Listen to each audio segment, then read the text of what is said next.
The Oxford dress shoes slid 20 feet across the polished oak floor of the Ashbrook Academy Library, and for a long second nobody in that room made a sound. The boy wearing them was named Chadwick Ashcroft. He was 18 years old, 6'2", and until the exact moment his back hit the carpet, he had never once in his life been told no in a way that stuck. His father's name was on the East Wing. His grandfather's name was on the chapel. His great-grandfather's name was on a bronze plaque near the rowing trophies dated 1934. 3 seconds earlier, he had been standing. 3 seconds earlier, the world had made sense the way it had always made sense for boys like him.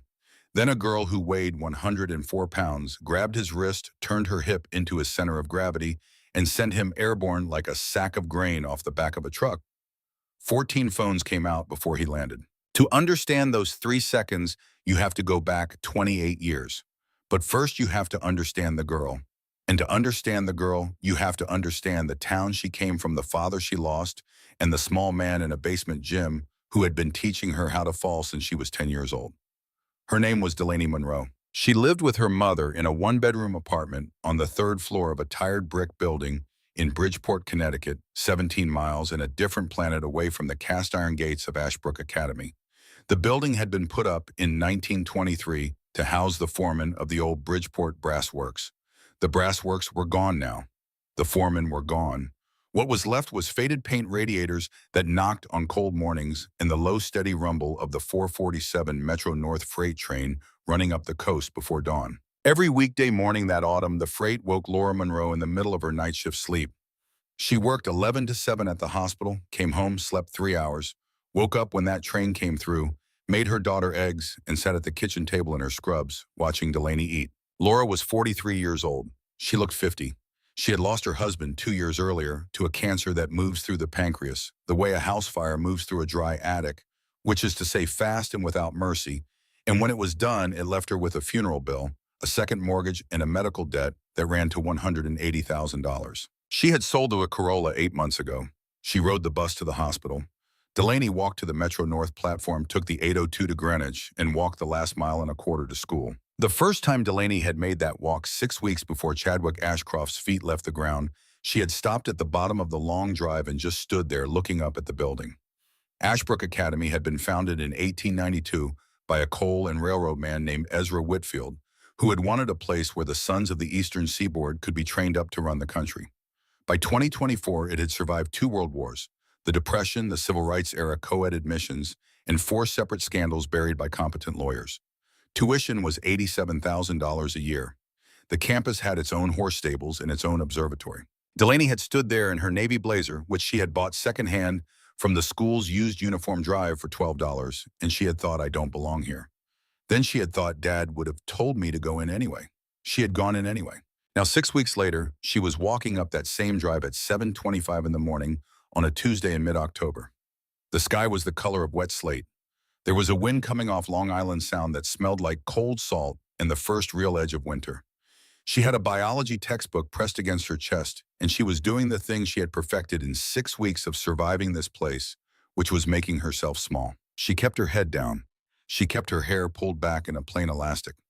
She kept her blazer buttoned. She did not make eye contact. She did not raise her hand in class unless called on.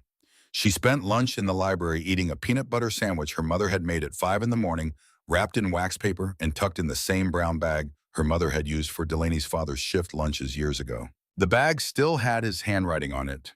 J. Monroe, faded ballpoint. Laura couldn't bring herself to throw it out.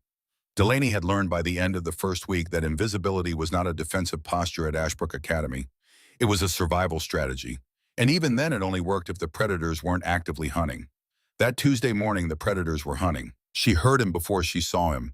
Chadwick Ashcroft had a laugh that filled whatever hallway he was in, the way his father's voice filled whatever boardroom he walked into. It was a laugh that said, I own this place. It was a laugh that had never been interrupted. Well, look who's trying to sneak past us again. He was standing in the middle of the science wing corridor with 2 other boys, each a head taller than Delaney, and each carrying the particular slouch of young men who had never been told to stand up straight by anyone who scared them. Winslow Bradford on the left, whose father owned half the commercial real estate between Hartford and New Haven. Garrett Merriweather on the right, the wrestling captain already committed to Yale, on a recruiting letter he'd had framed for his bedroom. They formed a wall. Delaney stopped walking. I need to get to chemistry, she said, quietly. The way you'd talk to a dog whose temperament you weren't sure of. Chadwick stepped sideways to block her. What's the rush, scholarship girl, afraid you'll lose your free ride if you're 30 seconds late? The other two laughed on cue. It wasn't a real laugh. It was the laugh of men who had been trained over years to laugh when Chadwick laughed. Please let me pass. Please let me pass, he repeated higher-pitched sing-song. God, you're pathetic. No wonder your dad couldn't afford to keep you in public school. Delaney felt the muscle under her left eye twitch. She had learned a lot of things in 6 weeks at Ashbrook. She had learned which stairwells were never used between classes. She had learned which teachers pretended not to see and which teachers actively protected the boys whose families had funded their classrooms. She had learned that the library was safe until it wasn't, but she had not yet learned how to hear someone talk about her father dead 2 years this November and not feel the floor tilt under her. Chadwick saw her flinch. Chadwick had been cornering girls in hallways since he was 12 years old, and he had developed the way some men develop a talent for reading a room, a talent for reading the exact moment a girl's face went from afraid to hurt. He lived for that moment. He fed on it. His smile widened. He leaned a quarter-inch closer, and in a lower voice, almost affectionate, he added, You know, my father said your family already tried to get in here once, last year. Some scholarship application with your name on it. Got denied. Didn't know your mom was that desperate. Delaney's breath caught. She had never applied to Ashbrook last year. She had been at Central High in Bridgeport last year. She had never filled out a form. She had never written an essay. She had never heard of Ashbrook Academy until the envelope came in May of this year, and her mother had opened it at the kitchen table and put her hand flat on the paper and said very quietly, They're giving you a scholarship, baby.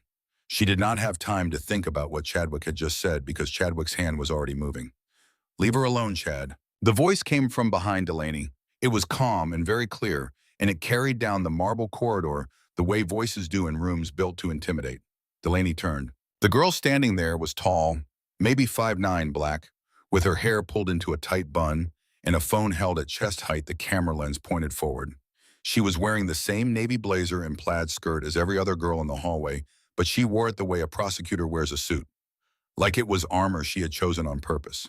Her name was Nia Caldwell. She was the captain of the debate team. Her mother, Dr. Simone Caldwell, taught 12th grade English at Ashbrook, and that was the only reason Nia got tuition remission and was allowed on the campus at all. Nia had been documenting the boys of Ashbrook Academy in her phone for 7 months. Don't you have someone else to harass? She said. Maybe someone your own size. Chadwick's eyes narrowed. Mind your business. This is my business. I've been documenting every time you corner a girl in this hallway. You only target scholarship kids and minorities. That's starting to look like a pattern. For a single long second, the hallway was completely silent. Somewhere far away, a door closed. Somewhere a bell was about to ring. Chadwick's face went red the way his father's went red, starting at the throat and moving up. He took one step closer to Nia. He was tall enough to loom. He was used to looming solving things. You threatening me? I'm stating facts, Nia said. Her voice didn't change at all.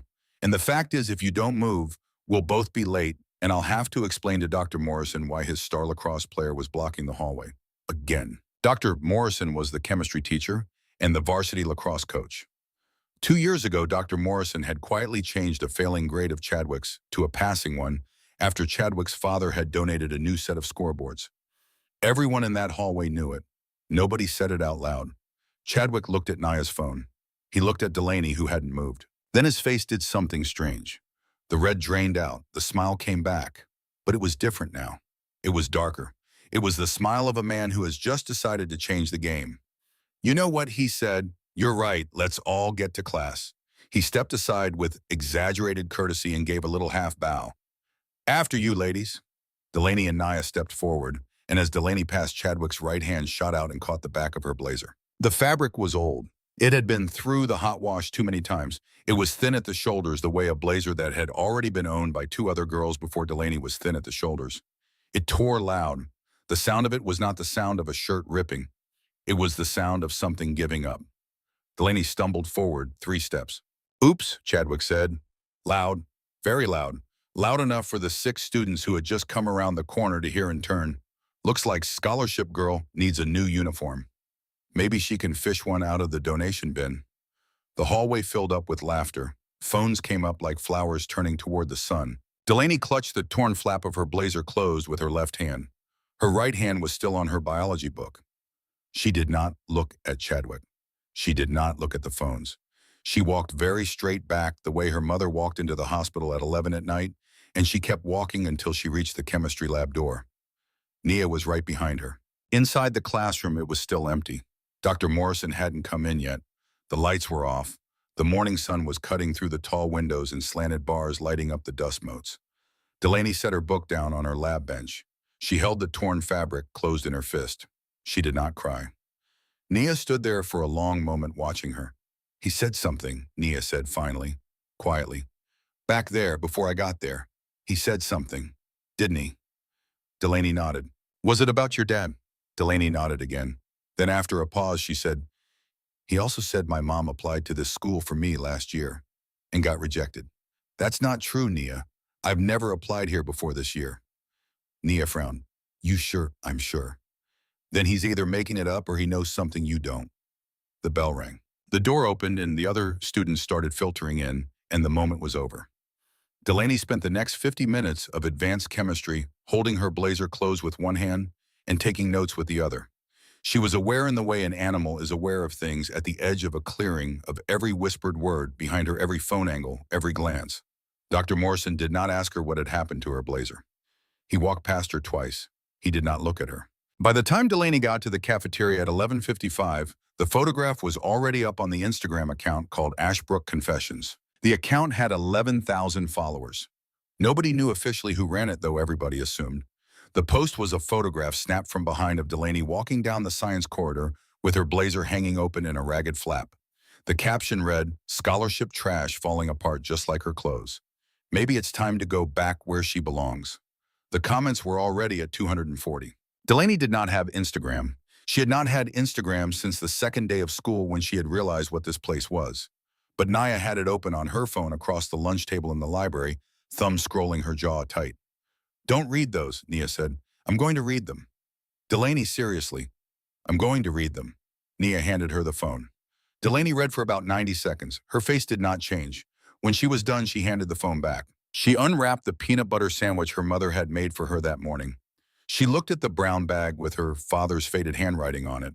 She thought for a second about throwing the sandwich in the trash. Then she took a bite. "Okay," she said, chewing. "Okay. Okay, what?" "I want to see your mother's file." Nia slid her laptop across the table. "It's a shared doc," she said.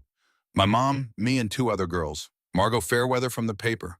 Ren Holloway from the wrestling team. We don't put names of victims in it unless they give us permission. But we track the incidents. We track the patterns. We track who covers. We track who looks the other way."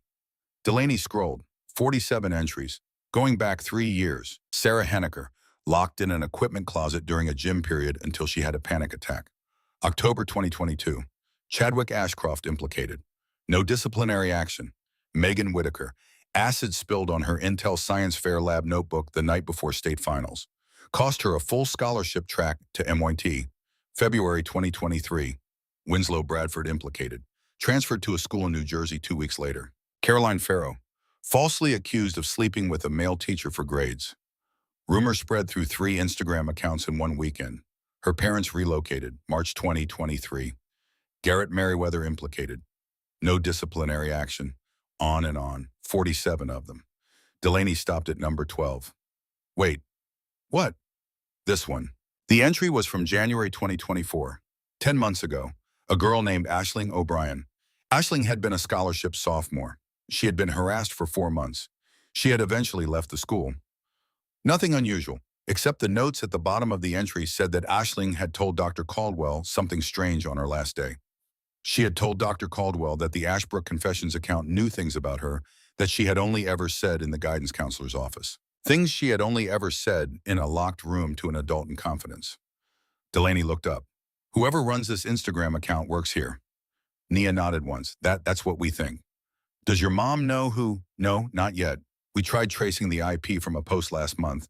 It bounced off a VPN, but the VPN resolved for half a second before it locked. It came from inside the school's network. Someone is logging into that account from an on-campus device. We don't know whose." Delaney stared at the screen. The bell rang. She folded the torn flap of her blazer closed and stood up. I have to go to the library, she said. You're in the library, Delaney. I mean the other part, the study carrels, the back. I can't sit out here. Everyone keeps looking. She stood up. She gathered her things. Nia packed up too.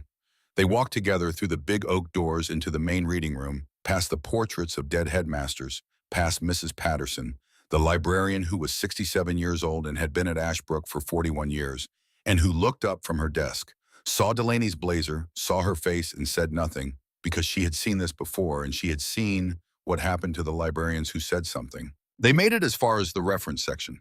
That was where Chadwick Ashcroft found them. He came in loud. He came in with Winslow and Garrett on his flanks the way an animal brings its pack.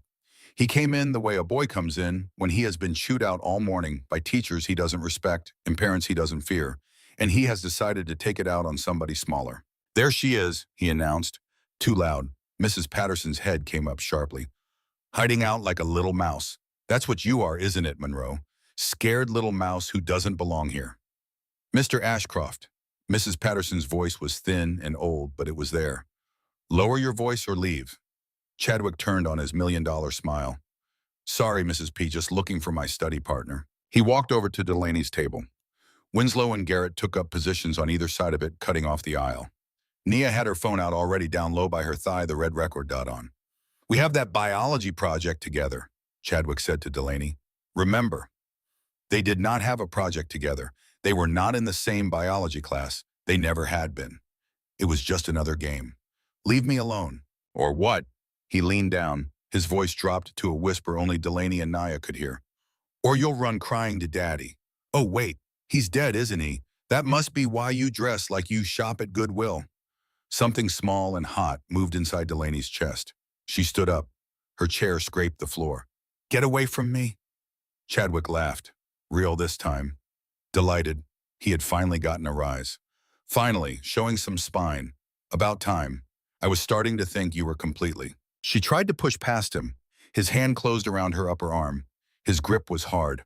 Hard enough that later that night she would find the bruise in the shape of 4 fingers purple against her pale skin. He spun her to face him. The sudden twist pulled the torn blazer further down her shoulder. The sound of the second tear echoed off the high oak shelves. Let go. Make me. This is the part you have to slow down for because it happened in a single breath. And because everything that came after every reporter in Hartford, every subpoena, every ruined life, every moment of reckoning, all of it traces back to these next 3 seconds. Delaney Monroe had been a judo student since she was 10 years old. The class was at the YMCA on East Main Street in Bridgeport, in a basement room with a heating pipe running across the ceiling and a tatami mat so worn that the canvas had been patched in 4 places with duct tape. The class was free. There was exactly one instructor. His name was Raymond Hollis, and he was 72 years old, and he had been teaching it there for 41 years, ever since he had lost his job at Bridgeport Steelworks in 1981, when the blast furnaces went cold for the last time and the company went to Korea. Raymond Hollis was 5'7" and built like a fire hydrant. He had hands like slabs of meat. He had a scar under his right eye from a fight in a parking lot in 1979 over something he refused to talk about. After the steelworks closed, he had spent 4 years drinking, which he also refused to talk about. Then, for reasons he would only ever explain as a man found me when I was done being found, he had walked into a small judo dojo in Stamford on a Thursday afternoon in 1985 and never stopped. He taught the class at the Y because he believed that girls who didn't grow up with money needed to know how to fall and get up and throw. When Delaney had first shown up in his class at 10 years old, she had been brought in by her father. James Monroe had stood in the doorway and watched his daughter through the whole first lesson without taking off his coat. When Raymond had come over afterward, James had shaken his hand and said, "Only I need her to know how to stand on her feet. I don't know how much longer I'll be here to teach her myself." Raymond Hollis had looked at James Monroe for a long moment, and he had said, "Son, I've got her." That was 6 years ago. 2 years ago, Delaney's father had died. Ever since every Tuesday and Thursday at 6 p.m. and every Saturday at 10 a.m., Delaney had gone down into that basement gym, and Raymond Hollis had taught her judo the way his teacher had taught him, which was to say not as a sport, but as a thing you kept in your back pocket for the rest of your life. He had taught her more than anything the foundational throw that forms the spine of everything else. Soinage. The shoulder throw, the way it works is this. Your opponent comes in pulling or pushing. You let him come. You step in under his center of gravity. You turn your hip into his hip. You reach across your body, grip his arm or his lapel, and you pivot hard through the balls of your feet. His own forward momentum does the rest. He goes over your shoulder like a sack of feed. Raymond Hollis had made her do it 10,000 times against a crash pad. He had made her do it against him, a 72-year-old man, with 80 pounds on her until she could put him down. He had said, size does not matter, honey. Angles matter. Timing matters. Commitment matters. You commit all the way, no hesitation, no half measures. Otherwise, he throws you. When Chadwick Ashcroft's hand closed around Delaney's arm in the reference section of the Ashbrook Academy Library at 12:07 p.m. on a Tuesday in October, she did not think about any of that. There was not time to think. That's the whole point of 10,000 repetitions. The body knows. The body does. Her feet planted. Her left hand came up and clamped onto his right wrist, trapping his grip on her arm. Her right hand shot across her body and grabbed the front of his blazer high on the lapel. She pivoted. She committed. She turned her hip under his hip. She was 6 inches shorter than him, and that was exactly what the throw needed. She ducked, loaded him across her shoulders like a farmer loading a grain sack, and snapped her legs straight. Chadwick Ashcroft went up and over, 20 feet. He slid. Books fell off the shelf behind him. A reading lamp went over. Somewhere a girl screamed. Somewhere else somebody laughed a quick, shocked burst that they couldn't hold in. Chadwick landed on his back. His head bounced once on the carpet. The wind went out of him. His eyes went very wide and very white. For a full 3 seconds, nobody in that library made a sound. Then the phones came out, and after that, nothing in any of their lives was ever going to be quite the same. Mrs. Patterson picked up the library phone. Her old hand was steady. "Security to the main reading room," she said, "and please call the principal." Delaney stood there with her torn blazer half off her shoulder and her hands hanging loose at her sides. And she looked down at Chadwick Ashcroft wheezing on the carpet, and she thought clearly and coldly and without any drama at all. So now everything starts. She was right. She just didn't know about the part that had started 28 years ago. She didn't know yet about her father in the yearbook from 1996 and the one boy in it who had been standing next to him in the photograph, smiling, the boy who had grown up to be the father of the boy she had just put on the floor.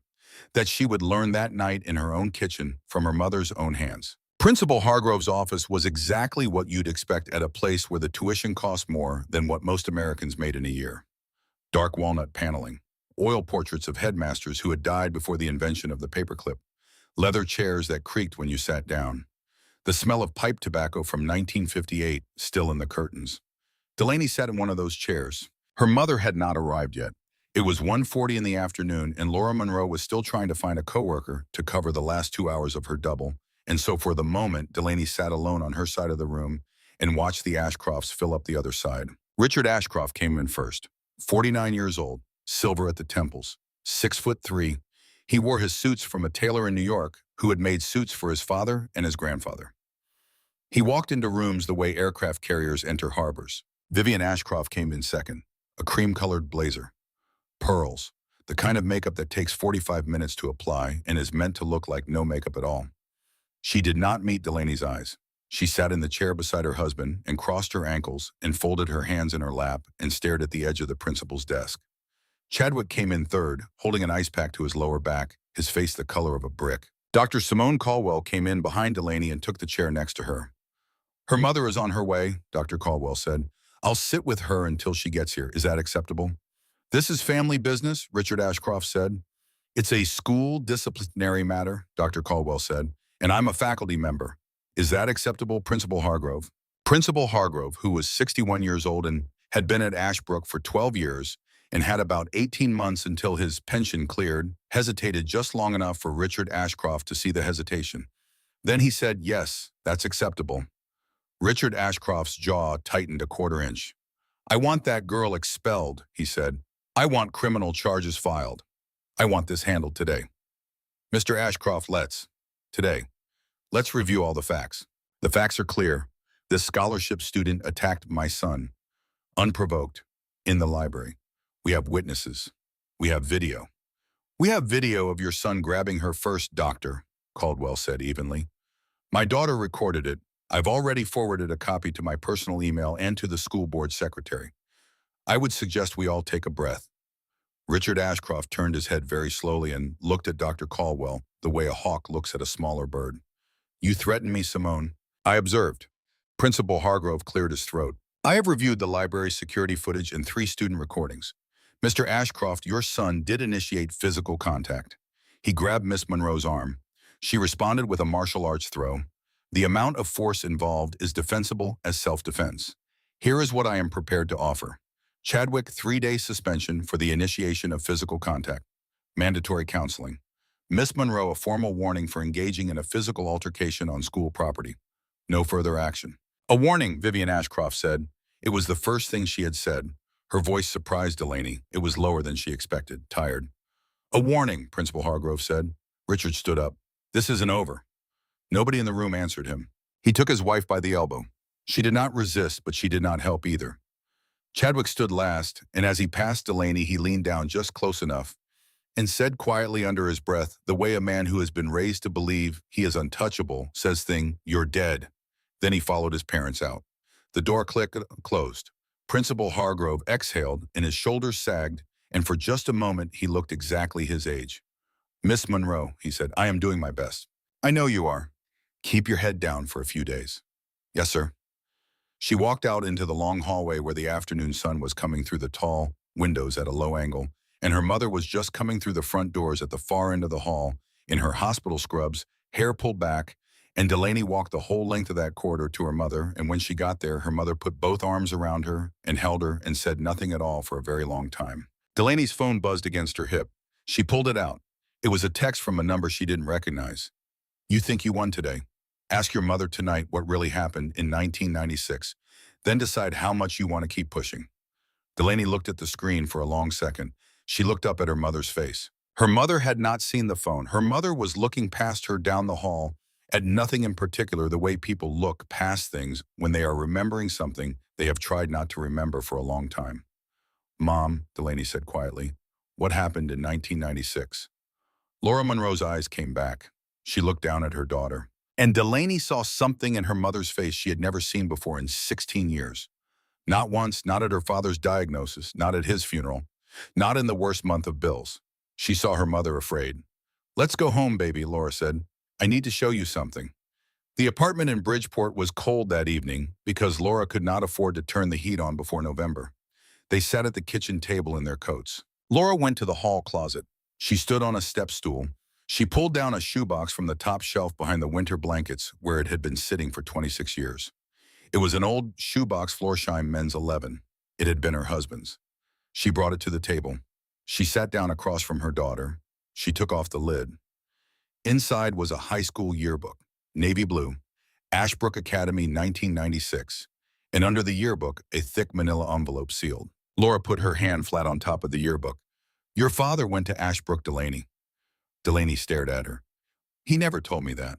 I know he didn't. He made me promise. Mom, he was on a scholarship, just like you. He was a junior in 1995. He was going to be valedictorian of the class of 97. He was 3 months from graduating when the school expelled him for cheating on the SAT. He didn't cheat, Delaney. He didn't cheat. He was set up. And for 28 years, I have known who set him up, and I have known why, and I have never told anyone, not even you. Delaney could not get her mouth to work. Laura opened the yearbook. She turned to a dog-eared page. A color photograph, 3/4 size. 2 boys in lacrosse uniforms grinning arms around each other's shoulders.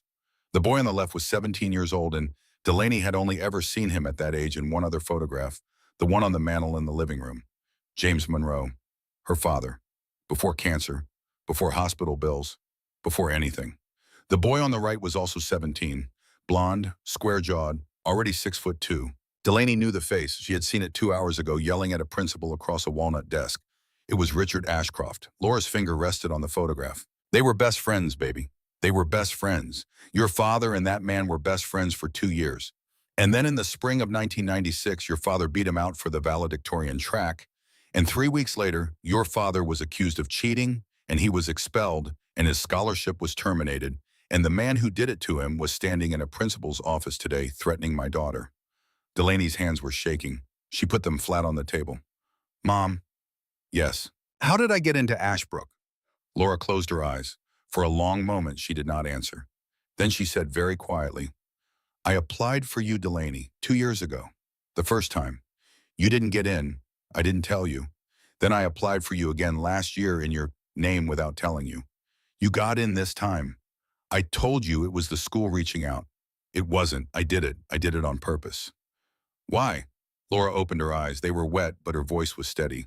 Because your father went to his grave innocent, and nobody knew, and I couldn't be the one to prove it. I didn't have the standing.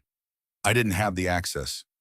But you, baby, you are his daughter. You are the only person on God's earth who has a right to walk back into that building and ask the question. And I needed you strong enough to ask it. So I sent you to Coach Hollis when you were 10, and I sent you to Ashbrook when you were 16.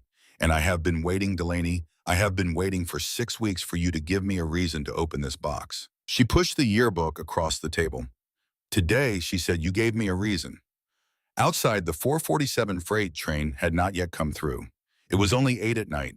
It would come in the dark morning hours as it always did running up the coast. Delaney Monroe sat in her kitchen with her mother's 28-year-old secret open on the table in front of her, and she looked down at the face of the man who had destroyed her father's life. And she understood finally and completely that the 3 seconds in the library had not been the beginning of anything. The 3 seconds in the library had been the moment the story she was already inside of the story she had been born into finally reached up and grabbed her by the arm. She opened the yearbook to the first page. She began to read. The yearbook stayed open on the kitchen table all night. Delaney did not sleep. She sat in the chair across from her mother until the cold made Laura's fingers blue around her coffee cup, and then she moved to the couch and she read every page. The dedications, the club photos, the candid shots in the margins. She read the editor's note from a boy named David Whitworth, now a federal judge in the Second Circuit. She read the faculty list. She ran her finger down the names of the class of 1997 looking for her father, and she didn't find him because he had been expelled in April of 1996, and the yearbook was printed in May, and they had cut him out before it went to press. All that was left of James Monroe in the entire book was the one candid photograph on page 84, the one with the lacrosse uniforms, the one Laura had marked with a folded corner 2 decades ago. There were 2 boys in that photograph, and one of them was her father, and the other was Richard Ashcroft, and they had their arms around each other's shoulders, and they were laughing at something off camera. Delaney looked at that photograph for a long time. Then she closed the yearbook, and she got up, and she went to the bathroom, and she washed her face with cold water, and she looked at herself in the medicine cabinet mirror, and she thought, not angrily, not bitterly, just as a matter of arithmetic, this is a longer road than I thought it was. She went to school the next morning on 2 hours of sleep. She got off the 802 at Greenwich, and she walked the 1.25 miles to the gates, and the wind off the Sound was sharper today, and she pulled her second-hand blazer tighter around her, a different one this time because the first one was in the kitchen trash ripped past repair. She had $3 in her wallet. Her mother had offered her a 20 that morning, and she had refused it. At the gates, she stopped. She stood there for a full 30 seconds looking up the long drive at the stone building that had swallowed her father whole 28 years ago. And she thought, all right, here we go. Then she walked in. The story was already moving. She could feel it before she even got to her locker. Students parted around her in the hallway the way water parts around a stone. Some of them nodded at her quick little nods, the kind of nod that says, I saw. I know I'm with you, but I can't say it out loud yet. Others stared. Others pretended not to see her at all, which was almost worse. Her locker was on the second floor of the humanities wing, all the way at the end. When she got to it, the smell hit her from 12 feet away. Someone had packed the inside of her locker with garbage, not just trash, wet garbage, rotted fruit and old milk cartons, and what looked like cafeteria fish from 3 days ago.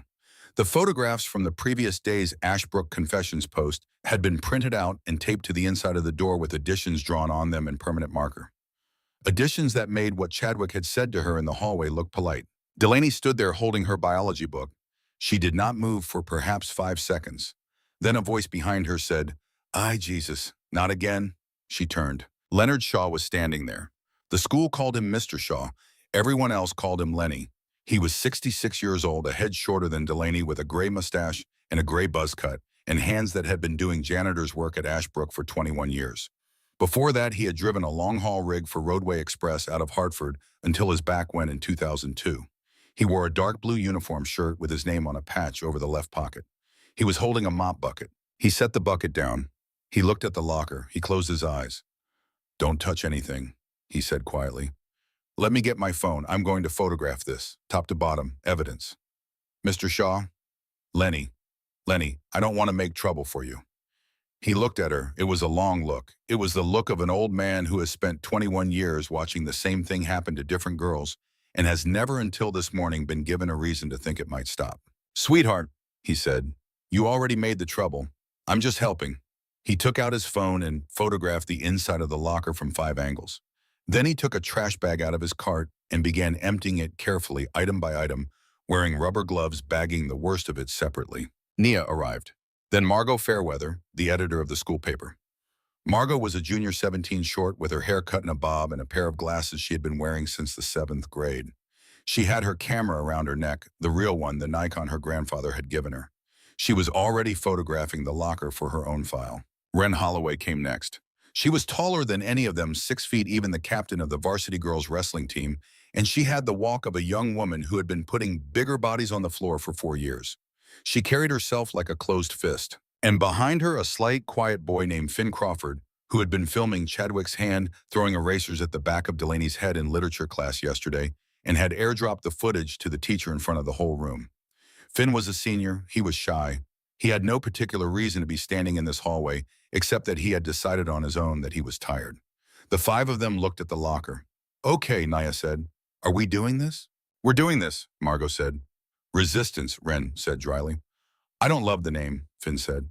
"Nobody loves the name," Nia said. "The name is a placeholder." They stood there in a loose semicircle around the locker, and Lenny Shaw on his knees on the floor with his rubber gloves looked up at the 5 teenagers and then back down at the mess, and something in his face tightened in a way that was not anger. It was something older than anger. "My daughter went here," he said. He said it quietly. He said it to the locker and not to any of them. "Class of 2004, Elizabeth Shaw." The hallway was empty enough that they all heard it. Delaney crouched down beside him. "What happened to her, Lenny?" He did not look up. "That's not a hallway conversation, sweetheart. I'll tell you. But not here. Not now." He worked in silence for another minute. Then he said in the same quiet voice without looking at any of them, "There's a flash drive in my locker in the basement. Has my name on a piece of tape. You asked me for it at the end of the day, Miss Monroe, and I'll give it to you. I've been keeping it for 20 years. I've been waiting." "Waiting for what?" He finally looked at her. "Waiting for somebody to make it worth giving away." The first period bell rang over their heads, and the 5 of them moved. Delaney spent third period biology thinking about Elizabeth Shaw. She did not have enough information yet to know what to think, but her mind kept circling the same shape the way a dog circles a patch of ground before it lies down. 20 years, a flash drive, a janitor who had been waiting, a class of 2004, a daughter. Her phone was in her blazer pocket, silence face down on her desk. It buzzed. She glanced at it. It was a school internal notification. A voicemail, nurse's office. "Delaney, honey, this is Mrs. Prescott at the front desk. Your mother just called the main line. She's here at the nurse's office. She says it's important. She needs to see you for a minute. Come on down when you can." Delaney stared at the phone. Her mother was working. Her mother had a double at the hospital today. Her mother had told her at 5:30 that morning over reheated coffee that she wouldn't be home until 11 that night. Her mother was not at the school. She did not move. Her teacher, Dr. Whitaker, a kind woman in her 50s, looked up from her demonstration bench. "Miss Monroe, everything all right?" "Yes, ma'am, just a moment." Delaney typed a text to Nia under the desk very fast. "Someone is pretending my mother is here, pulling me to the nurse's office. I'm not going alone." She watched the 3 dots appear. "On my way, getting Wren and Finn. Do not go in alone." Delaney put the phone back in her pocket. She raised her hand. "Dr. Whitaker, I've been called to the nurse." "Of course, take your bag." She took her bag. She walked out of the room. She took the long way around the back stairwell, the one that came out near the faculty lounge. She walked slowly. She let Nia catch up to her at the second landing. Wren was already there and Finn was coming from the other direction, phone already in filming position. They moved down the corridor toward the nurse's office as a group of 4. The nurse's office at Ashbrook Academy was a small suite at the end of the administration wing. There was a front waiting area with 2 vinyl chairs and a cork bulletin board. Behind that was the nurse's private office. Behind that was an examination room with a padded table and a curtain. The entire suite was considered a private medical space under state law, which meant that Ashbrook had never in its history put a camera in any of those 3 rooms. The door to the front waiting area was ajar. Wren stopped them in the hallway about 12 feet short. She held up a hand. "Finn," she said, "go live on them right now. Instagram, your account. Title the stream Ashbrook Nurse's Office. We think a student is being set up. Use her name. Tag her. Go. I have like 400 followers. Doesn't matter. Go. Finn went live. The little red dot appeared on his screen. Hey, hi everybody. I'm Finn Crawford. I'm a senior at Ashbrook Academy in Greenwich, Connecticut, and my friend Delaney Monroe just got called to the nurse's office by someone pretending to be her mother. We think she's being set up by the same kids who've been harassing her since September. We're walking in together right now. 400 viewers was nothing. At 20 seconds, it was 600. At 40 seconds, it was 900. Ren had also typed something fast to a separate group chat because just before Delaney put her hand on the door handle, Ren looked up and said, "Dr. Caldwell is coming. She's calling the police." Delaney opened the door. The waiting area was empty. The nurse's inner office door was closed. And sitting on the two vinyl chairs in the corner of the waiting area, like they had been there a while, were Chadwick Ashcroft, Winslow Bradford, and Garrett Merriweather. Chadwick stood up. He was taller in this small room. He was bigger than he had been in the hallway yesterday. He took up a lot of the available air. Delaney. His voice was not the voice he had used in the library. That voice had been loud and performative and for the audience. This voice was low and quiet and meant only for her. "You came alone." "I didn't." Nia stepped into the doorway behind her. Ren stepped in next. Finn stepped in, last phone held at waist height, the lens up the red dot still going. Chadwick's face did a quick thing, a narrow tightening around the mouth and eyes, and then it smoothed out. "That's fine," he said. "This'll be fast." "Ashcroft," Nia said.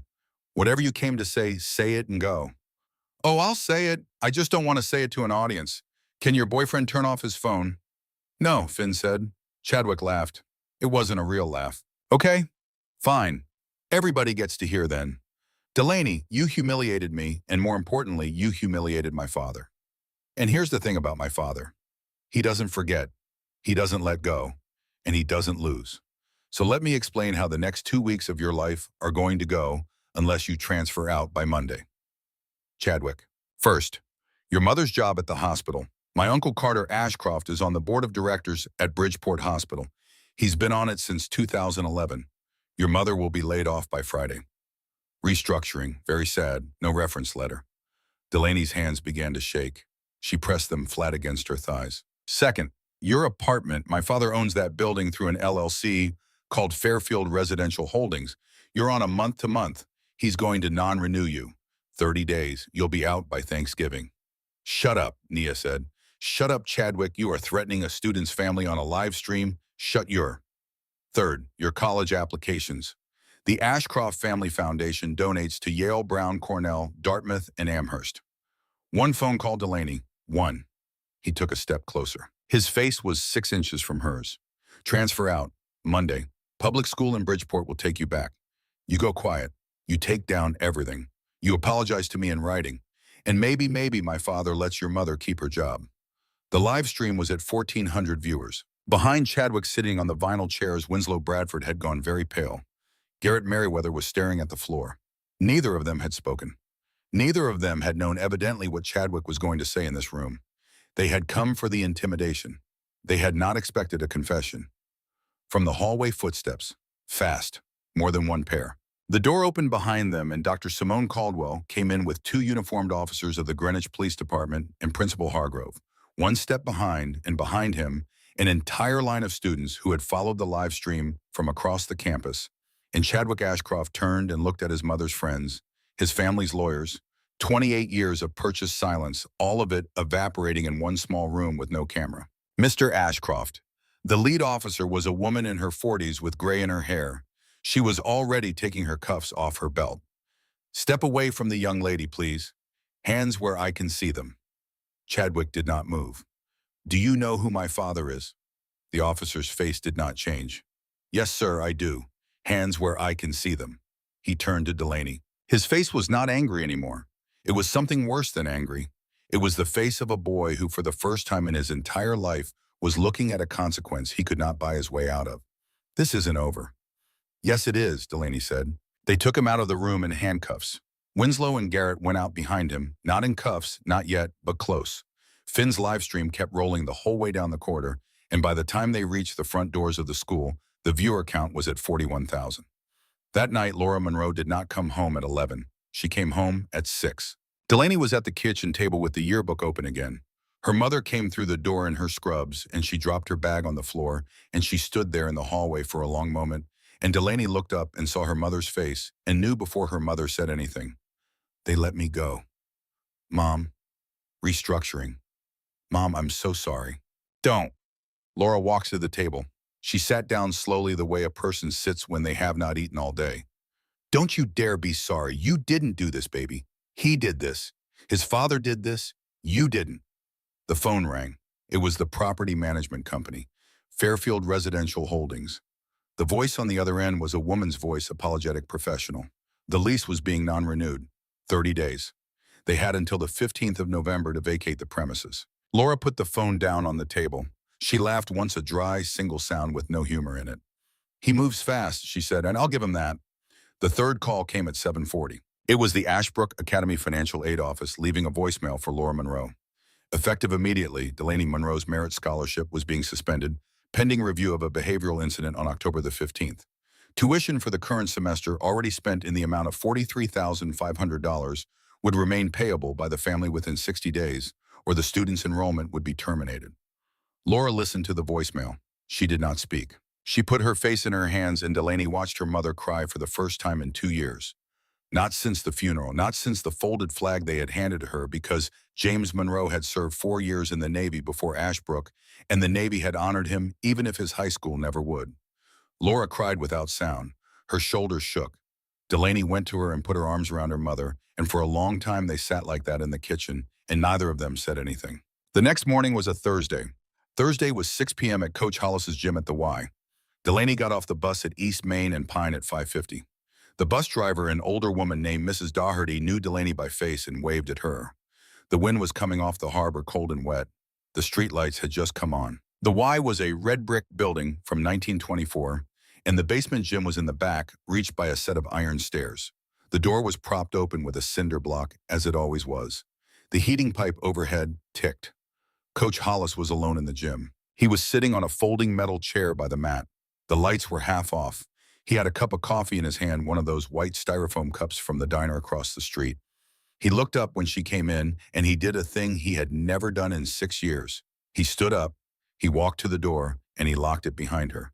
Sit down, sweetheart. Coach, sit down. She sat on the edge of the mat cross-legged, the way she had sat 10,000 times, and Coach Raymond Hollis sat on the mat across from her with his coffee cup between his knees, and she saw for the first time how old he really was. 72, the lines at his eyes, the slight tremor in his left hand, the scar under his eye from a fight in 1979 in a parking lot he had never explained. I owe your father a conversation, he said, and I have been ducking it for 2 years. She did not answer. I met your dad in 1997, Coach Hollis said. January, very cold. I was running the league at the VFW over on Fairfield Avenue. The old hall, you don't remember it. They tore it down in 2006. I was 45 then. I had been out of the mill 16 years. I was sober 4. I was running the gym here full time, and I was running a rec league out of the VFW 3 nights a week because the boys in this town had nowhere else to go. He took a sip of his coffee. One Thursday night, a kid walked in, 19 years old, tall, quiet, wearing a uniform from Mancuso's Pizza. Just off a shift. He said he had heard I ran a grappling class. He said he couldn't pay. He said he'd work for the lessons. He mopped the VFW hall every Thursday for 3 years, Delaney, in exchange for me teaching him how to fall. That was your father. He was 19 and he was 6 months out of Ashbrook Academy, and he had been kicked out 3 months before graduation, and he had been living out of his car for 2 of those months, and his mother had just died, and he had nothing. Nothing. Delaney's throat was tight. Coach, I never knew. You never knew because he never told you. He never told anyone. I didn't know until 1999, 2 years in, when we were sitting in the parking lot of the diner after class, and he finally told me the whole thing.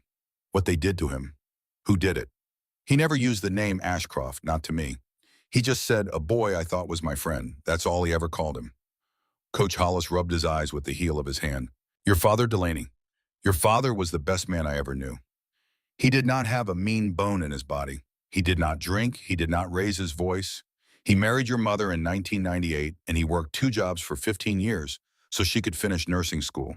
He bought that apartment you live in off a bank auction in 2004 for $61,000. He carried the mortgage on him back for 11 years before the cancer. Why are you telling me this tonight, Coach? He looked at her. Because he came to see me 2.5 years ago, March of 2022. You were 13. He had just gotten the diagnosis. He hadn't told you yet.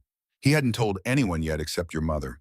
He drove over to my house on a Sunday afternoon, and he sat on my back porch, and he drank a cup of coffee, and he said, Ray, I need you to keep teaching my girl. I need you to teach her to stand on her feet. I don't know how much longer I'll be here to teach her myself. He reached behind him to a gym bag on the floor. He took out a sealed envelope. White, plain, sealed with a piece of Scotch tape.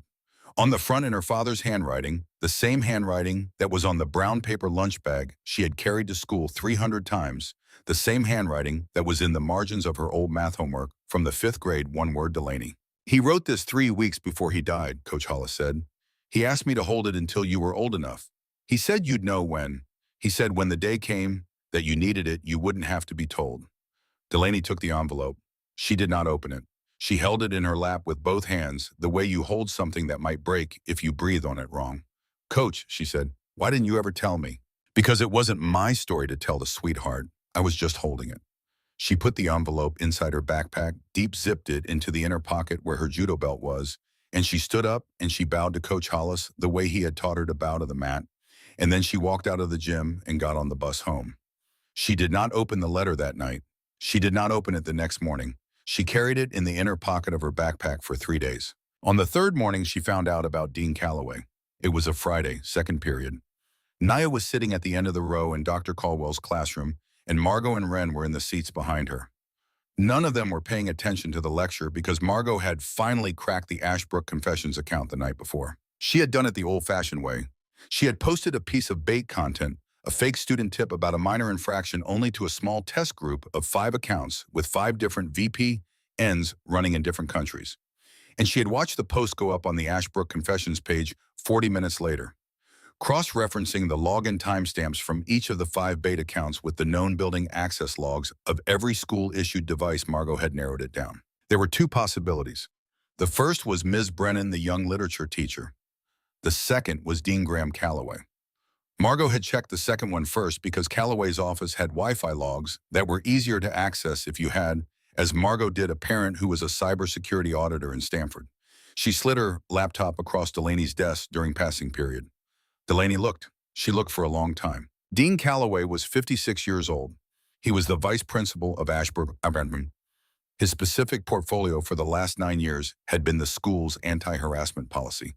He was the man to whom every formal complaint of student harassment was supposed to be routed, investigated, and resolved. He was the single adult in the entire administration whose job was to protect girls like Delaney. He was also, and had been for 3 years, the sole administrator of the Ashbrook Confessions Instagram account. There's more, Margot said quietly. Look at the older posts. He's been trashing the victims before they can even file a complaint. Someone goes to his office to report harassment. 2 days later, there's a post about them on the account.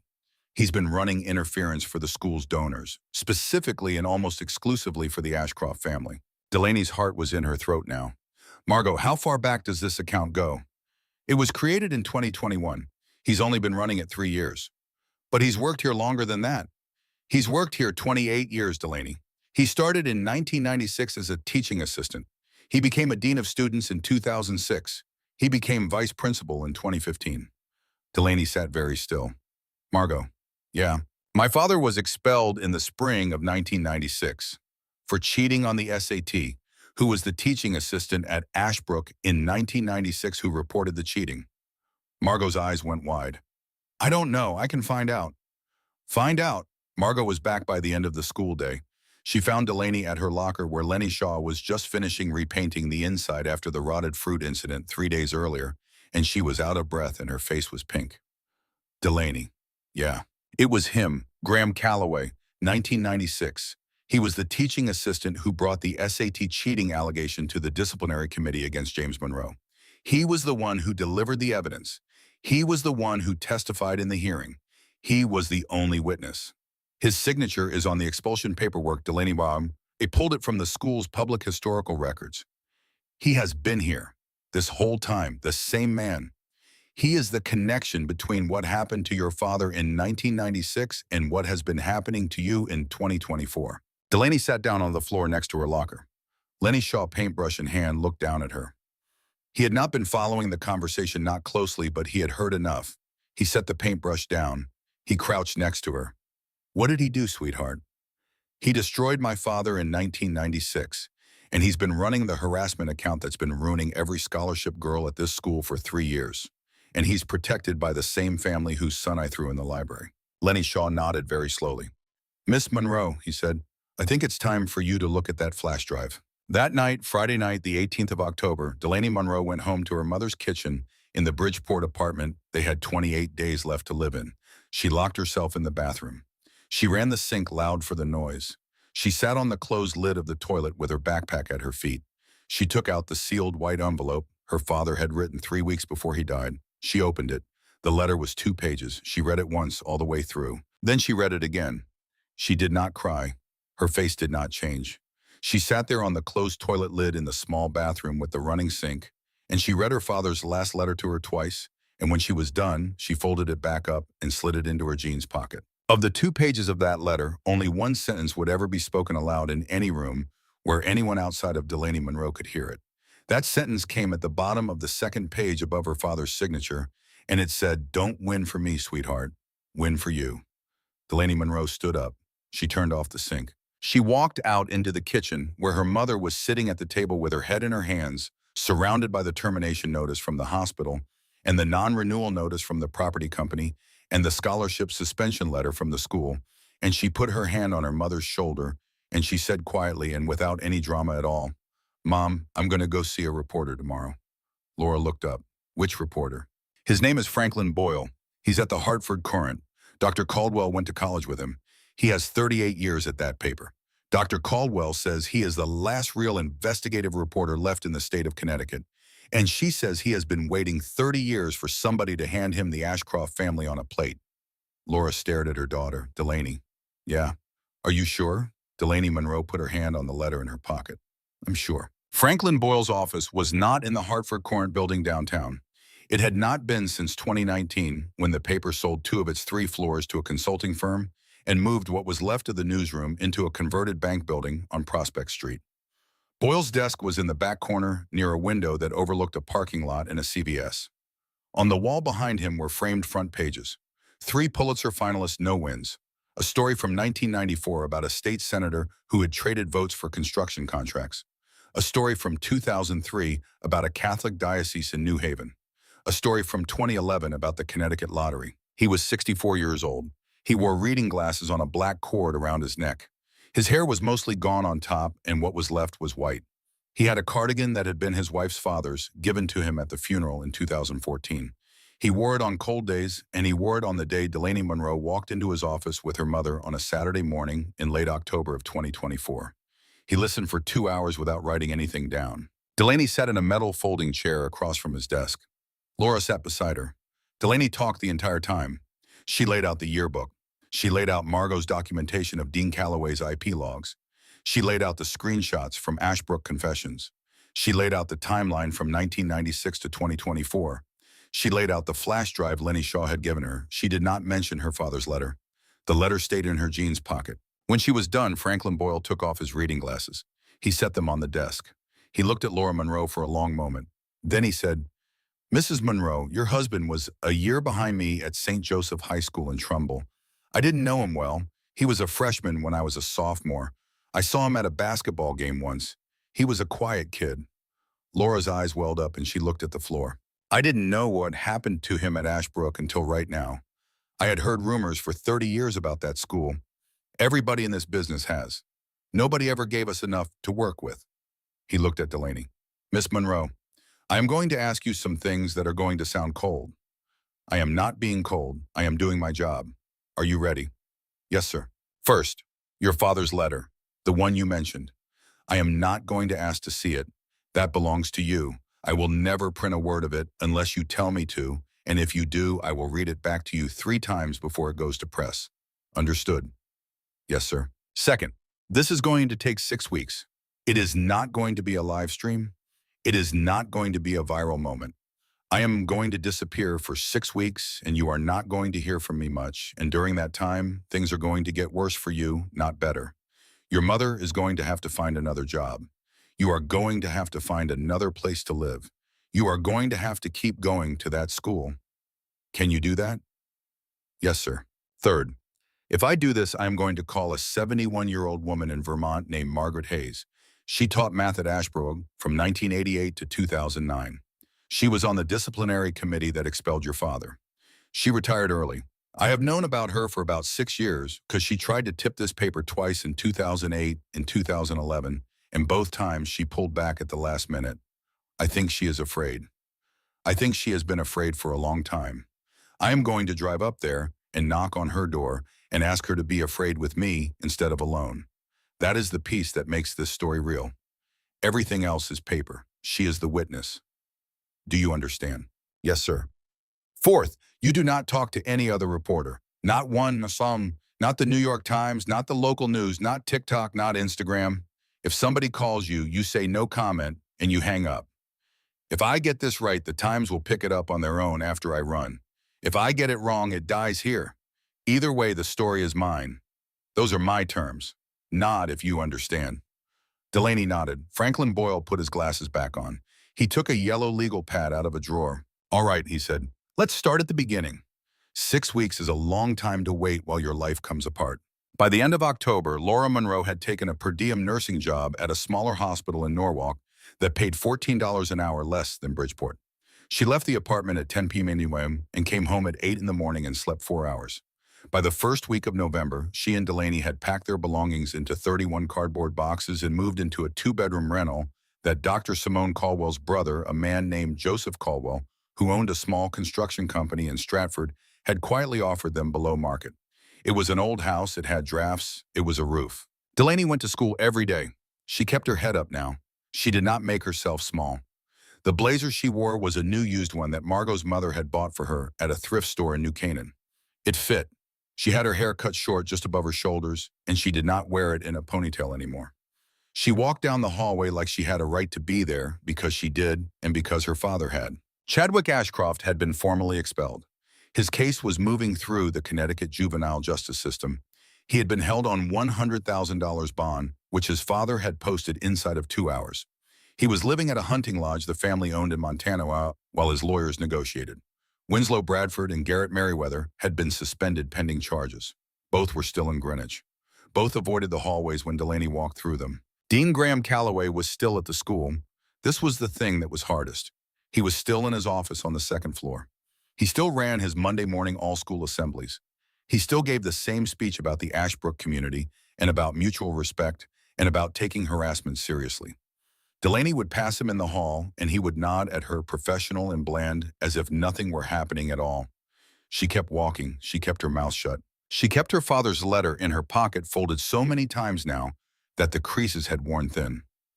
In the middle of November, Professor Margaret Hayes opened her front door in St. Johnsbury, Vermont, on a late Saturday afternoon, and found a 64-year-old man in a wool cardigan standing on her porch in the cold. Franklin Boyle took off his hat. Professor Hayes, my name is Frank Boyle. I'm a reporter with the Hartford Courant. I think I have been looking for you for about 30 years. She did not answer right away. She looked past him at the driveway at his car, at the empty road. The wind was coming down off the mountains cold. She was 71 years old, and she had white hair cut short and a face that had been beautiful once and was now just weathered and honest. She wore a flannel shirt and a pair of jeans and thick wool socks inside leather slippers. Mr. Boyle? Yes, ma'am. You are standing on my porch because I tried twice to call your paper. In 2008 and in 2011, and both times I hung up. Yes, ma'am. Why are you here now? Franklin Boyle reached into his coat. He took out a manila folder. He held it out to her. Because a 16-year-old girl walked into my office with her mother 3 weeks ago and handed me enough to come find you.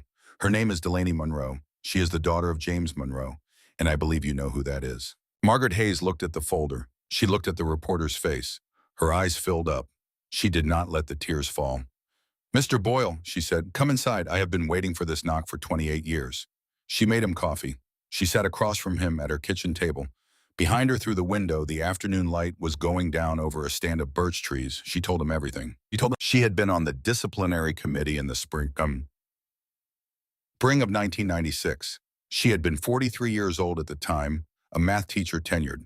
She had been in the room when Graham Calloway, then a 28-year-old teaching assistant, had delivered evidence that a junior scholarship student named James Monroe had paid a third party to take his SAT exam. The evidence was a signed affidavit from a test proctor who claimed to have noticed an anomaly. The affidavit had been notarized. The handwriting analysis had been done by a firm in New York. The whole package had smelled wrong from the moment she saw it. She had told the committee chair this. The committee chair, a man named Dean Alcott, who had died of a stroke in 2003, had told her to put her concerns in writing for the record. She had. Her written objection was stamped and filed. Then the day before the full committee vote, she had been called to the office of the then headmaster, a man named Dr. Whitfield, grandson of the school's founder. In that office had been Dr. Whitfield, the chairman of the board of trustees, and a 40-year-old alumnus named Harlan Ashcroft. Harlan Ashcroft was the father of Richard Ashcroft, who was a 17-year-old junior at Ashbrook, and who was James Monroe's former best friend and his current rival for the valedictorian track. Harlan Ashcroft had not said anything unkind to her. He had said three things.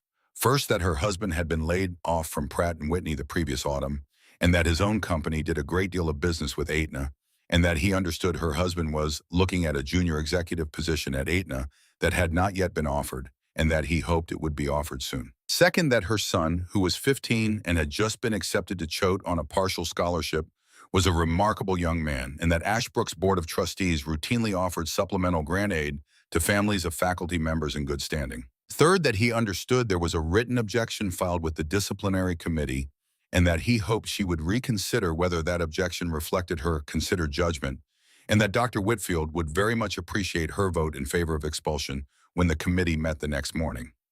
Nobody in that room had said the word threat. Nobody had said the word bribe. No recording had been made. The next morning, Margaret Hayes had voted to expel James Monroe. Her written objection was withdrawn from the file by her own request. Her husband was offered the Aetna position 2 weeks later. Her son was offered a supplemental grant the following fall.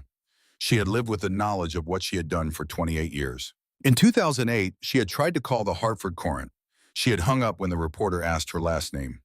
In 2011, she had tried again from a payphone at a rest stop on I-91. She had hung up again. She had retired from Ashbrook in 2009, early with a reduced pension. In 2021, James Monroe had called her. This was the part where her voice broke. He had tracked her down. She did not know how. He was dying. He told her so.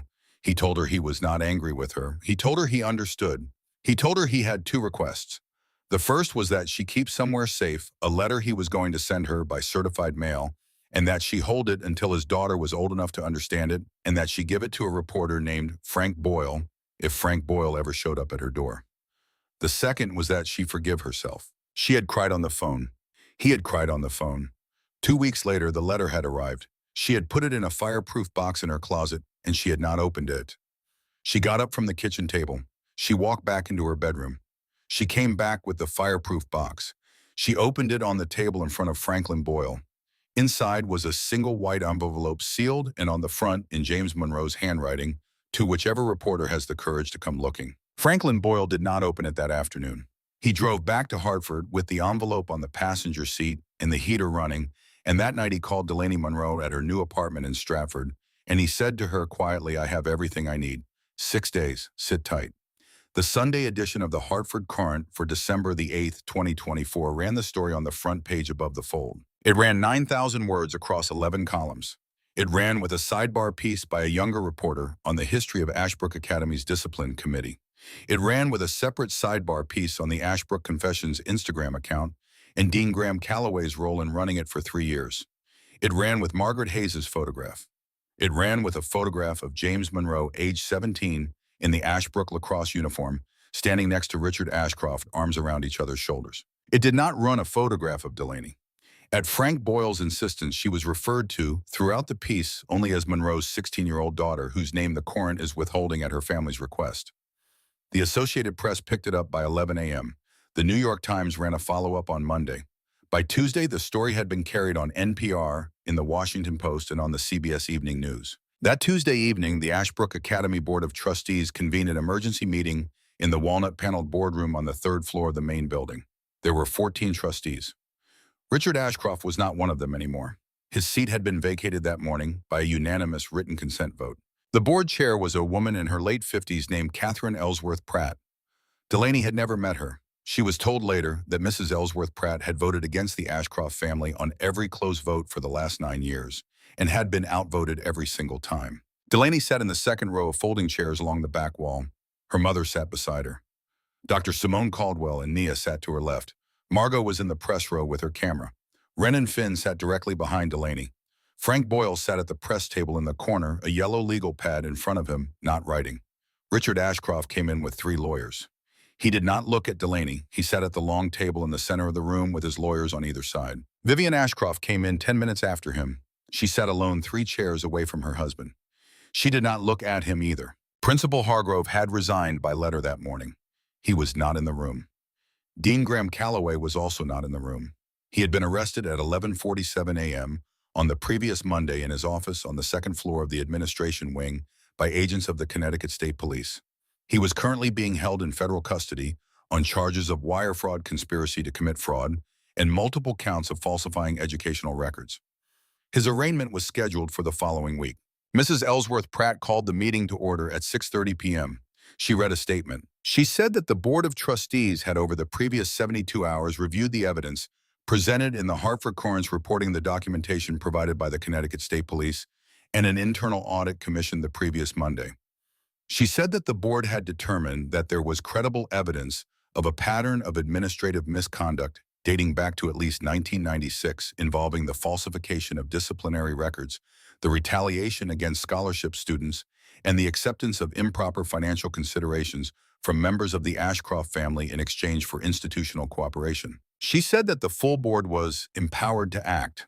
She said that the following actions were being taken effective immediately. First, the expulsion of James Monroe from the class of 1997 was formally rescinded. His transcript would be corrected to reflect completion of the junior year in good standing. A posthumous diploma would be issued to his surviving spouse. His name would be restored to the wall plaque in the East Wing, honoring the valedictorian and salutatorian track of every graduating class since 1920.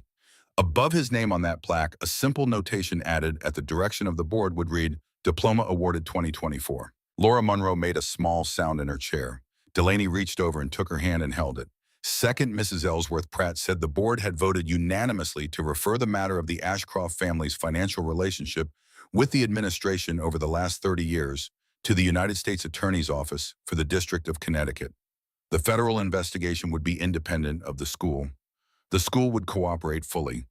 No internal communications would be withheld. Third, the board had voted to establish a new scholarship fund in the amount of $4 million endowed in perpetuity to be called the James Monroe Award for Moral Courage. The fund would be administered by the English department. The scholarship would be awarded annually to a rising junior who had demonstrated in the judgment of the faculty the willingness to speak up in circumstances where silence would have been easier. The seed funding for the award, Mrs. Ellsworth Pratt said, had been provided by a donor who had asked to be named. She looked down at her papers. She paused.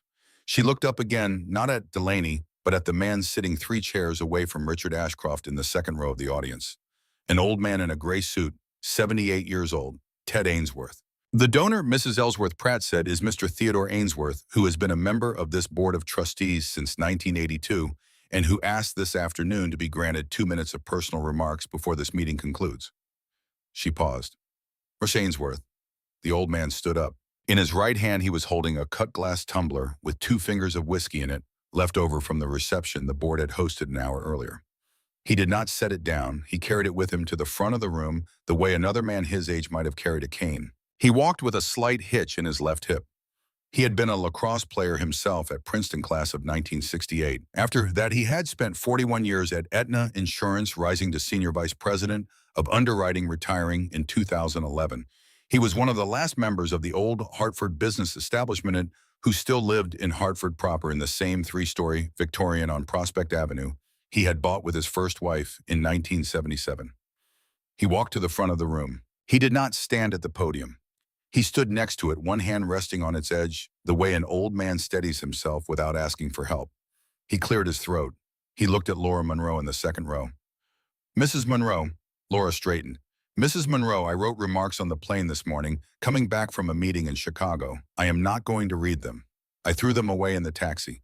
What I have to say, I am going to say without paper. He paused. In April of 1996, I was 49 years old. I had been on this board for 14 years. I was the junior member of the executive committee. The chairman of the executive committee was a man named Harlan Ashcroft. Harlan was the father of Richard, who is sitting to my left, and he was also my friend. We played golf together at the Hartford Golf Club every Saturday morning for 22 years.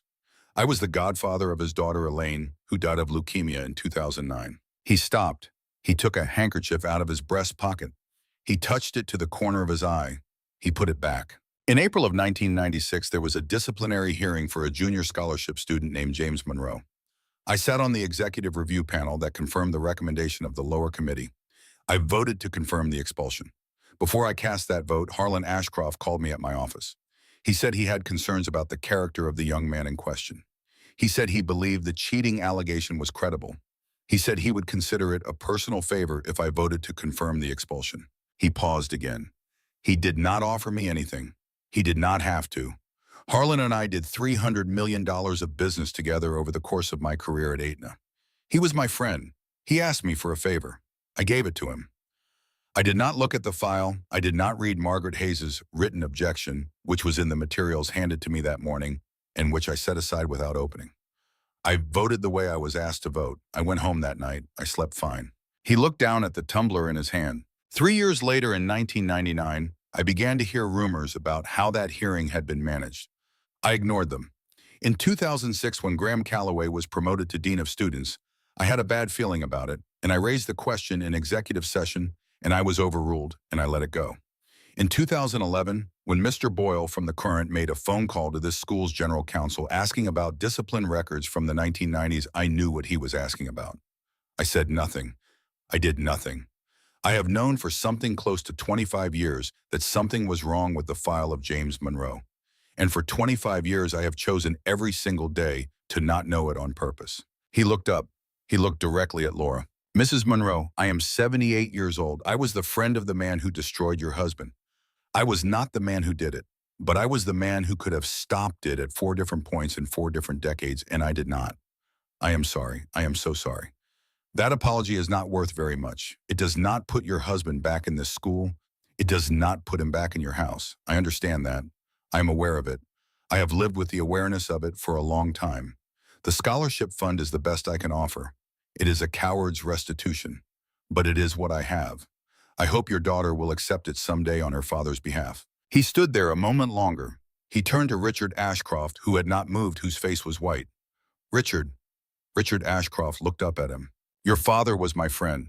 He was wrong, and I was worse because I knew better and I did nothing. You inherited what he taught you. I don't excuse your son, and I don't excuse you, but I will tell you this one thing for free. It is not too late for you to be a different man than your father was. It is too late for me. I am an old man. I am going to die having been what I was, but it is not too late for you. Think about that. He looked down at the tumbler in his hand. He set it on the corner of the podium. He set it down carefully the way an old man sets down something he does not intend to pick up again. He nodded to the board chair. He walked back to his seat without the glass. He sat down. The room was silent for a long 12 seconds. Then Mrs. Ellsworth Pratt adjourned the meeting. There was no applause. There should not have been. The following 4 months were not clean. Chadwick Ashcroft accepted a plea deal in March. 3 years of probation, no jail time, deferred adjudication on the assault charges, conditional on completion of a residential rehabilitation program in Montana. He did not return to the state of Connecticut. His college applications had all been withdrawn. He would not be at Harvard in the fall, where his admission had been rescinded. He would not be at any 4-year college in the fall. His father's family's seat on the Harvard Club of Hartford had been quietly revoked. Winslow Bradford was sentenced to community service and 2 years of probation. His Yale acceptance was deferred 1 year, then reinstated. He would enter Yale in the fall of 2025. Delaney read that sentence in the Current, and she stared at it for a long time, and then she put the paper down, and she got up and made herself a cup of coffee, and she said out loud to no one in particular, of course. Of course he did. Garrett Merriweather received a sentence similar to Winslow's. He enrolled at a small college in Ohio. He was not heard from again. Richard Ashcroft was not indicted. The federal investigation moved slowly. His lawyers, whose fees the Hartford Courant would later report exceeded $8 million, filed motion after motion after motion. The statute of limitations had run on the 1996 events. The 2024 events, specifically the payments to Graham Calloway to administer the Ashbrook Confessions account, were more recent, but the paper trail was routed through 3 separate shell LLCs and a trust in the Cayman Islands, and the prosecutor's office, in the spring of 2025, was quietly reassigned. The investigation did not close. It did not move. Richard Ashcroft sold the house in Greenwich in April. He moved to Palm Beach, Florida. He and Vivian filed for divorce in May. Vivian kept the Greenwich assets in the Connecticut name. She began very quietly to make contributions to a state Senate committee investigating private school disciplinary practices. Her daughter enrolled at a small boarding school in Massachusetts in the fall of 2025 under her maternal grandmother's surname. Graham Calloway was sentenced to 8 years in federal prison in July of 2025, pursuant to a plea agreement. He was eligible for release in 2031. He was 58 years old at sentencing. Delaney Monroe's scholarship was reinstated in December of 2024 with a letter of apology from the new acting principal, a woman named Dr. Kisha Washington, who had been hired on an emergency basis from a charter school network in Baltimore. Laura Monroe received a settlement from Bridgeport Hospital in February, the terms of which were not disclosed but which was sufficient, she told Delaney one night at the kitchen table in Stratford, to let us breathe for a minute, baby. Just for a minute. In April, a small ceremony was held in the East Wing of Ashbrook Academy. 30 people attended. A new bronze plaque was unveiled beside the wall, honoring the valedictorian and salutatorian track of every graduating class since 1920. The plaque listed the name of James Monroe, class of 1997, with the notation diploma, awarded 2024 in the name of truth. Laura Monroe was handed a leather folder containing the diploma. She did not speak at the ceremony. She did not cry. She held Delaney's hand. They stayed for 15 minutes and then they left. There was no press. Ted Ainsworth attended the ceremony. He stood in the back. He did not speak to anyone. He left before Laura and Delaney did.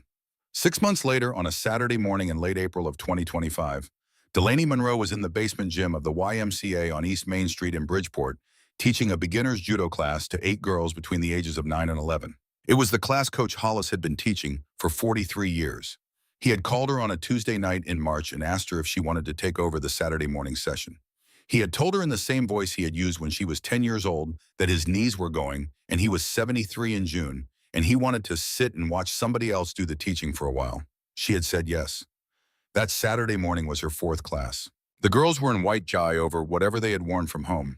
One of them, a small, quiet girl named Ruthie, had guy pants that were too long and kept folding over her feet. Delaney had knelt in front of her at the start of class and rolled the cuffs up twice and told her they would fit better next week. The girls were learning ukemi, how to fall. Delaney walked them through it again the way Coach Hollis had walked her through it the first time. Slap the mat, chin to chest, don't brace with the arm. The fall is not something you avoid. The fall is the first thing you learn. Coach Hollis was in the folding metal chair in the corner by the door. He had a coffee cup from the diner. The cup had the faded logo of Bridgeport Steel Works on it, a promotional cup from 1954 that he had bought at a yard sale in 1989. He was watching Delaney work. Laura Monroe came in at 11:15. She had a cup of coffee from the same diner for Coach Hollis in a thermos of her own and a folder under her arm. She sat down in the folding chair next to Coach Hollis's. She watched her daughter teach. After a few minutes, she passed the folder across. Coach Hollis opened it. It was a letter on heavy cream-colored paper from the Yale University Office of Undergraduate Admissions, dated the 17th of April, 2025, addressed to Miss Delaney Catherine Monroe.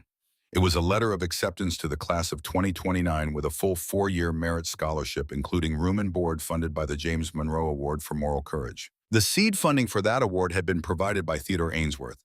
Coach Hollis read the letter. He read it twice. He folded it closed. He handed it back to Laura. He looked at the mat where Delaney was kneeling in front of Ruthie again, adjusting the cuffs of her jai pants because they had slipped down during the falling drills. He said very quietly, "Jim would have been proud of her, Laura." "I know. I mean beyond proud." "I know, Ray."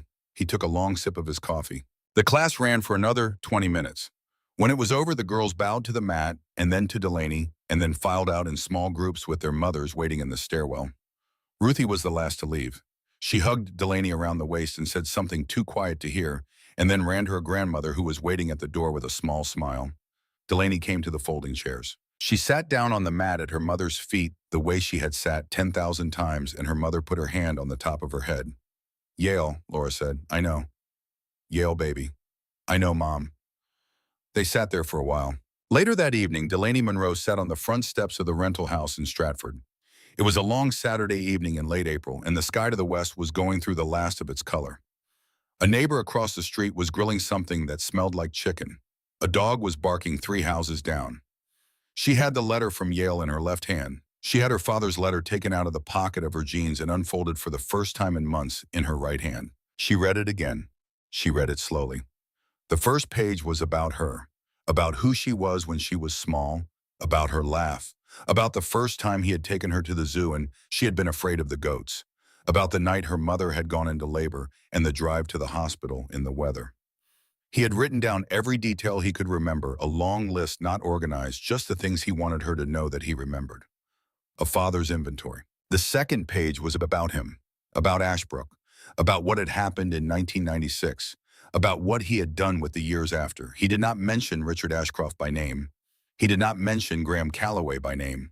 He only said once, there were boys there who hurt me and I did not get justice and I did not get it, because the world is not always just, and the people who have the most to lose are the people who lose the most.